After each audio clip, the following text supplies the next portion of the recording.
berita buruk, ini berita ngeri banget. Ini kabar bisa mengguncang dunia nih. Kenapa? Karena ini udah urusan perut nih guys. Lu tahu nggak? Salah satu produsen beras terbesar di dunia sudah memutuskan untuk stop ekspor. Wah, lu tahu nggak? Ini dampaknya bisa sebesar banget, ngeri banget guys. Kenapa? Karena Indonesia ini salah satu negara yang konsumsi berasnya tertinggi di dunia. Lebih dari 30 juta ton kita makan beras setiap tahunnya. So, gimana nih guys? Sebesar apa sih sebetulnya berita ini? Yuk langsung kita cek aja beritanya seperti apa. So, let's check this out.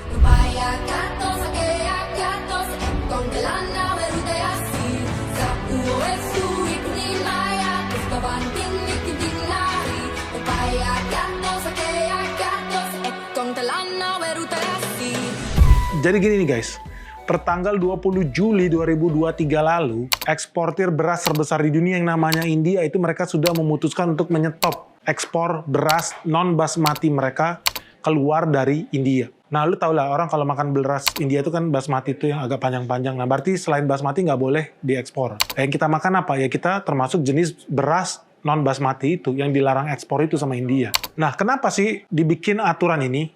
Alasan ya, kenapa larangan ekspor ini dibuat di India, itu karena di India sendiri, penduduknya juga udah lebih dari 1 miliar penduduk, itu mereka harga berasnya itu makin lama makin naik. In fact ya, dalam 1 tahun terakhir nih, harga beras di India itu udah lebih mahal lebih dari 11%. Jadi dia naik 11% di dalam 1 tahun doang. Ngeri nih inflasinya nih.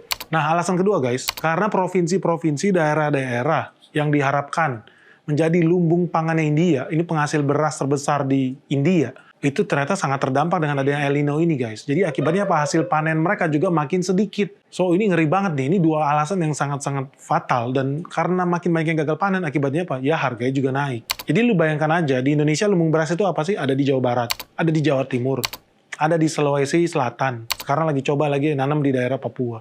Nggak usah repot-repot lah. Kalau Jawa Barat, Jawa Timur gagal panen, ngeri nggak? Ngeri banget guys. Kemudian India berpikir, wah gue harus melindungi ketahanan pangan rakyat di negara gue. Apa yang dia lakukan? Orang nggak boleh lagi ekspor beras. Beras apa? Beras non-basmati itu. Yang kita makan itu. Nah, sebenarnya masalahnya di mana kalau India stop ekspor? Emang problem gitu? Ini yang gue agak kurang setuju dengan beberapa pernyataan pejabat di pemerintahan yang menurut gue terlalu anggap remeh. Dan itu tidak bisa dibenarkan. Kenapa? Karena kita harus ngomong berdasarkan data ya. Kalau India stop ekspor guys, lu tahu nggak, negara yang bakal terdampak itu ada banyak loh. Asia, Afrika, Timur Tengah. Kenapa? Karena India ini eksportir terbesar beras di dunia. Jadi dampaknya pasti kemana-mana. Nah, apalagi nih, ada faktor yang mengerikan yang namanya faktor politik. Ini di Indonesia juga terjadi. Dan gue mau cerita yang versi di India ya.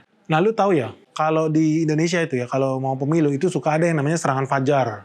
Lalu ada lagi yang namanya serangan sembako.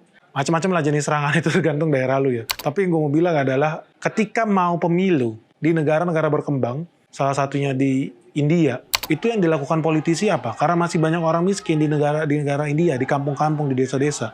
Strategi kampanye mereka yang paling mudah dan gampang adalah bagi-bagi duit atau bagi-bagi sembako. Sembako isinya apa? Ada minyak goreng, ada beras, bagi daging, telur, dan lain sebagainya. Nah, itu kejadian di India. Akibatnya apa? Setiap pemilu, harga barang-barang itu, sembako itu pada naik melonjak tinggi. Nah, sehingga apa? Naiknya harga beras di India ini bakal ditentukan juga dengan faktor politik nih. Apalagi Perdana Menteri India yang namanya Narendra Modi, beliau itu udah bilang gini, akan ada inflasi pangan menjelang tahun politik di India. Maka dari itu, larangan ekspor beras adalah sebagai salah satu antisipasi akibat dari inflasi pangan di India. Dan yang lebih ekstrim lagi nih, Perdana Menteri India, ya memang dia bagus sih, dia berpihak kepada rakyatnya, ya, ketahanan pangan bangsa India ya. Dia udah bikin kalkulasi, sorry banget nih guys, sorry banget nih bro, teman-teman di Asia, di Afrika, di Timur Tengah, dan lain sebagainya, sorry banget. Tapi kita akan stop ekspor sampai April tahun depan, yaitu tahun 2024. Kenapa? Karena di situ pemilu berhenti di India. Nah, kalau lu pikir ini agak ngeri, kalau lu paham bahwa pemilu di Indonesia heboh-hebohnya ya ada di Januari, Februari, Maret 2024. So, kalau ada orang bilang ekspor India itu nggak penting-penting banget, ya lu harus pikir lagi nih. Kenapa? Karena Indonesia menghadapi yang sama nih. Mau bentar lagi ada faktor politik juga yang namanya pemilu. Dan pemilu di Indonesia biasanya inflasi juga akan ikut naik. Nah, sekarang kita fokus nih sama ke Indianya itu sendiri. Negara India itu sebenarnya memberikan sumbangsih ekspor beras dunia sampai 40% loh. Hampir setengah ini. Artinya apa nih? Artinya nih dunia akan kehilangan 40% beras yang beredar di dunia ini. Karena nggak bisa keluar dari India. Nah, menurut IFPRI, International Food Policy Research Institute, ada 42 negara nih yang pasokan berasnya 50% berasal dari India. Yang pertama adalah Bhutan, yang pada tahun 2022 kemarin 100% beras yang mereka impor berasal dari India. Lalu setelah Bhutan, ada juga negara seperti Singapura yang memiliki ketergantungannya tinggi nih. Dia punya ketergantungan sampai 30% pada ekspor beras dari India. Setelah Singapura, antriannya panjang nih guys. Ada Malaysia, Kanada, Amerika Serikat, Afrika, Timur Tengah, Eritrea, Iran, Nepal, Liberia, Djibouti, Sri Lanka, Guinea, Kuwait, dan Madagaskar. Madagaskar ini memiliki persentase di atas 90% nih, bahwa beras impor mereka berasal dari India. Nah, jadi kita tahu ya, dunia itu bulat. Tapi kalau kita udah ngomong faktor pangan, ternyata bumi itu datar. Karena berdampak di sini, ternyata juga berdampak juga di sini, dan saling berdekatan, walau negaranya berjauhan. Yang lebih panik lagi, ternyata sekarang udah terjadi panik buying nih beras nih. Bukan di Indianya malah, di Amerika dan di Kanada. Kenapa? Karena mereka juga negara yang banyak impor beras dari India. Apa yang terjadi? Mereka ngantri rebutan harga beras sampai naik di Amerika, Kanada, sampai kosong tuh rak-rak supermarket yang ada di sana. Nah, kalau negara-negara yang secara normal aja jarang ya makan beras aja sampai panik buying, lu bisa bayangin nih, negara yang bergantung banget sama beras, yang warganya normalnya makan beras bukan makan roti, negara-negara ini bisa-bisa terjadi krisis pangan nih. Kalau ini bisa berlanjut terus. So, ini berita yang sangat mengkhawatirkan dan menurut gue sangat mengerikan. Nah, yang gue salut nih ya, sebetulnya dari Narendra Modi ya. Dan ini sangat disayangkan ya kalau banyak negara-negara kemudian yang tidak siap dan kemudian dia kolaps. Gue melihatnya begini ya, walaupun ini waktunya terlalu mepet ya, kurang dari 1 tahun ya, El Nino bakal mencapai titik puncaknya. Tapi sebetulnya kita harusnya bisa ambil pelajaran ini dari siklus yang terjadi berulang-ulang ini. Karena El Nino bukan terjadi cuma sekali seumur hidup, enggak. Berkali-kali siklus. Kita udah pernah dapat pelajaran lah teman-teman, apalagi kalau di sini belajar ada dalam dulu namanya Nabi Yusuf. Dia bisa mempelajari siklus. Dia dapat mimpi. Kita akan negara ini bakal 7 tahun panen raya, berkelimpahan. Tapi selanjutnya ada 7 tahun musim kemarau, kekeringan. Jadi apa yang dia lakukan?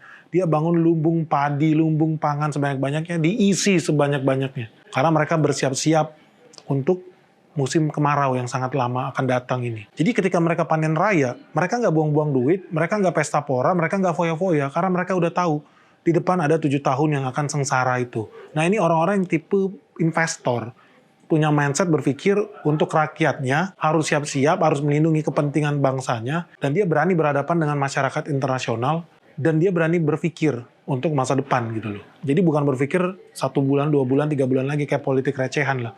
Dia udah berbicara tentang politik bangsa nih.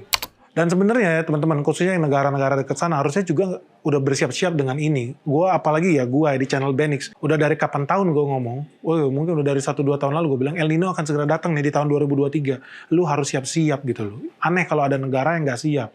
Apalagi ya tetangga-tetangganya India itu.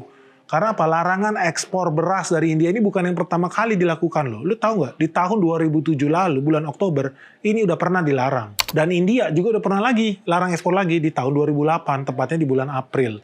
Jadi ini negara yang memang nggak takut-takut buat ngeblok komoditas ini, pangan ini nggak boleh keluar dari negara gua. Ini negara memang punya mindset, rakyatnya memang harus makan dulu, prioritasnya itu.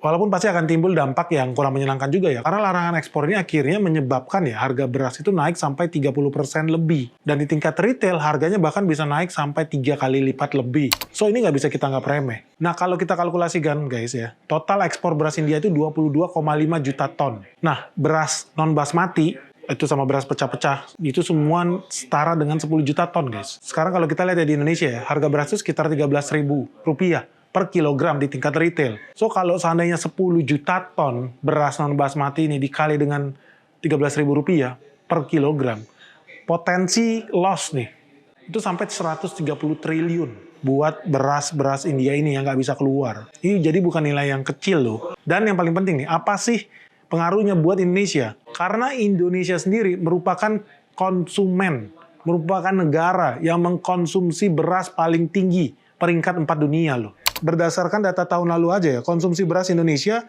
sekitar 35,3 juta metrik ton beras.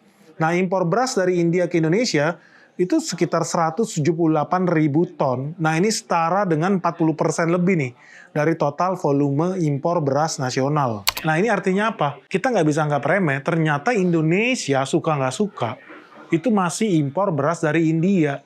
Dan nilainya hampir setengah dari total impor beras yang kita lakukan. Jadi larangan ekspor India ini memang akan memberikan dampak nih bagi Indonesia ya, tapi nggak bakal separah dampaknya buat negara-negara yang bahkan impornya sampai 100% nih, seperti Bhutan dan beberapa negara Timur Tengah. Apalagi ya untungnya ya, Indonesia dan India itu udah taken MOU guys. MOU apa? Yaitu MOU yang isinya tentang trade balance dengan membeli beras sebanyak 1 juta ton dari India, kalau Indonesia membutuhkannya sewaktu-waktu. So, ya ini berita buruk bagi dunia. Indonesia akan terdampak, iya. Tapi untungnya kita masih punya pelindung nih guys. Karena di Asia Tenggara sendiri masih ada beberapa negara yang bisa ekspor beras dengan jumlah cukup besar. Salah satunya Thailand. Dan Indonesia untungnya masih punya pelindung yang namanya trade balance dengan India itu sendiri.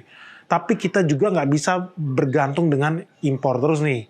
So, teman-teman tetap harus pikirkan caranya gimana kita bisa panen dengan bagus tahun ini dan mengurangi dampak El Nino. Ini nggak bisa dikesampingkan guys, karena gue tahu lah banyak teman-teman daerah Jawa Barat khususnya ya, di beberapa wilayah di Bogor tuh udah mulai mengalami kekeringan. So, global warming itu nyata guys, it's real. Lu harus siap-siap dan lu harus sesuaikan strategi investasi lu sesuai dengan apa yang terjadi, siklus apa yang sekarang sedang terjadi di dunia ini. Jadi gimana nih menurut lu guys? Apa sih kira-kira ya emiten yang bisa berdampak, emiten yang akan dirugikan, bahkan ya, pasti ya, akan ada emiten yang diuntungkan nih kalau seandainya harga beras ini terus naik. Boleh dong kamu share and comment menurut kamu dampak dari pelarangan ekspor India ini seperti apa ya ke Indonesia. Oke guys, jangan lupa like, share, and comment. Semoga video ini bermanfaat. Salam sehat, salam cuan, bye-bye.